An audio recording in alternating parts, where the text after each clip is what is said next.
বর্ষাকাল মানেই কুমড়ো ফুলের ছড়াছড়ি। যদিও কুমড়ো ফুল এখন সারা বছরই পাওয়া যায়, তবুও আমার মনে হয় বর্ষাকালে একটু বেশিই পাওয়া যায়। বাজার থেকে কাটা কুমড়ো কিনে আনলে তার বীজগুলো এখানে সেখানে ফেলে দিই, আর এই বর্ষাকালে জল পেয়ে সমস্ত গাছগুলো বেরিয়ে পড়ে আর চারিদিকে দৌড়তে থাকে। তাতে আপনি কুমড়ো পান আর না পান, কয়েকটা ফুল তো অবশ্যই আপনি পাবেন। তবে এই ফুলগুলো অবশ্য বাজার থেকে কেনা। আর আজকে বানাবো কুমড়ো ফুলের বড়া। তার জন্য মুসুরির ডাল আগে থেকে ভিজিয়ে রেখেছিলাম, সেটাকে ভালো করে ধুয়ে শিলনোড়ায় বেটে নিয়েছি। আপনারা চাইলে মিক্সিতেও বাটতে পারেন, তবে মিক্সিতে অতিরিক্ত ঘূর্ণনের ফলে ডালগুলো কেমন একটা ফেনা ফেনা হয়ে যায় আর একেবারে প্লেন হয়ে যায়। তাই জন্য শিলে বাটাটাই সব থেকে ভালো।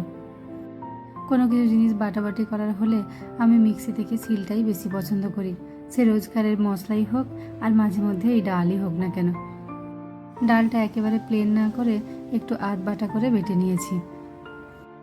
মুসুর ডালের বড়া এমনিই খেতে অপূর্ব লাগে, তার উপর যদি এই কুমড়ো ফুল পড়ে যায় তাহলে তো আর দেখতেই হয় না। ছোটোবেলায় যখন বাড়িতে মাছ বা ডিম কিছু না থাকতো, তখন মা সবসময় এই মুসুর ডাল বেটে বড়া করে ঝোল করতো। কত সুন্দর লাগছে দেখুন, পাশাপাশি এখনই দেখে জিভে জল চলে আসছে আর মনে হচ্ছে কতক্ষণে চটকে দুটোকে কড়াই তুলব।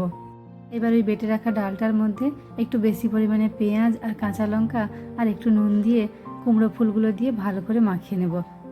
তো আর তরস হয়েছে না এটাকে কড়াইতে তোলার জন্য। আপনাদের এটা দেখে কার কার জিভে জল আসছে সেটা কিন্তু অবশ্যই কমেন্ট করে জানাবেন। এবার কড়াইটা ভালো করে তাতিয়ে নিয়ে একটু তেল দিয়ে, তেলটা গরম হলে বড়াগুলো দিয়ে ভালো করে ভেজে নেব।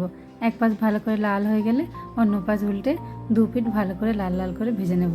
এই দেখুন, কি আসছে না জিভে জল? আজ তাহলে রাখি, নমস্কার।